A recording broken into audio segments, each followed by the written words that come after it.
Hi everybody, my name is Caitlin Holstein and I am the treasurer for Alana. November is Native American Heritage Month and today we'll be talking about the Dakota Access Pipeline. What is the Dakota Access Pipeline, you might be wondering?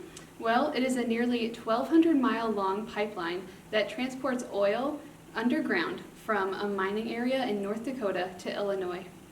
It was built by Energy Transfer Partners and supported heavily by the U.S. Army Corps of Engineers. It was approved for construction in 2014 and it finished construction in 2017. Daily, it transports nearly 570,000 barrels of oil across the Midwest.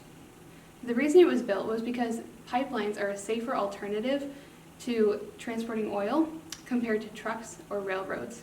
There was also a few other benefits, including creating jobs for about 8,000 to 12,000 people and increasing oil production in North Dakota, which allows for greater national energy security. Sounds good, right? Not quite, sorry. There's actually been a lot of opposition and contention related to the pipeline since the beginning of the planning and construction, especially from Native Americans and allies in the areas that are affected. This opposition occurred for a few main reasons. First and foremost, the pipeline goes under Lake Oahe, which is a drinking water reservoir for the Cheyenne River Sioux and the Standing Rock Sioux tribes. They are very worried that oil leaks will develop and contaminate their water supply, especially because Energy Transfer Partners has had a few run-ins with oil leaks before in their pipes. Second, the tribes are concerned because the construction disturbed and destroyed a few of their sacred lands. Third, Energy Transfer Partners didn't follow the proper procedures when they were planning and constructing their pipeline, including they didn't go through the environmental impact assessments necessary, and they didn't adequately engage the tribes before they made the decisions, which is required by federal law.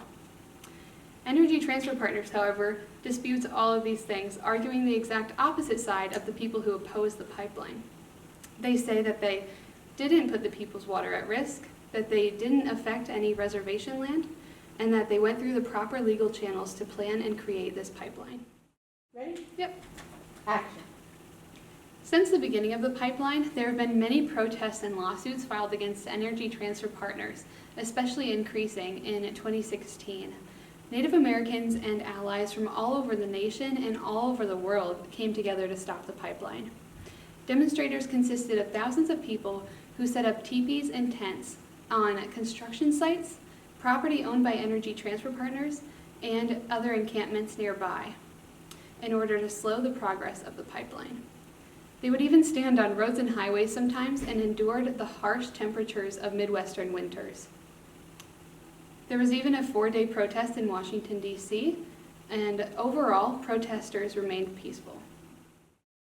As the protests continued, however, tensions between local and state law enforcement increased. Overall, at least 140 people were arrested throughout the protesting, and additionally, tensions rose to a peak in November 2016 when law enforcement tried to remove protesters from their locations by using rubber bullets, water cannons, and tear gas. Also, since the beginning of the pipeline, the Cheyenne River Sioux and the Standing Rock Sioux tribes have filed several lawsuits against Energy Transfer Partners, most of which have failed as Energy Transfer Partners fought them very adamantly. So, what is the state of the pipeline now? Well, in July 2020, U.S. District Judge Boasberg ordered that the pipeline be shut down and all oil removed within 30 days on the grounds that Energy Transfer Partners did not follow the National Environmental Policy Act requirements. However, of course, Energy Transfer Partners refused to shut down and fought against this pretty heavily. They continue to ask Boasberg for more details on why he ordered them to shut down.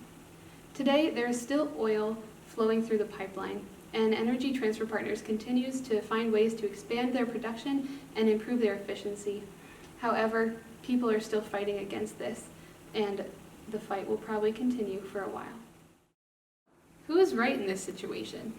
In order to answer that, it really comes down to one question that we ask you to reflect on.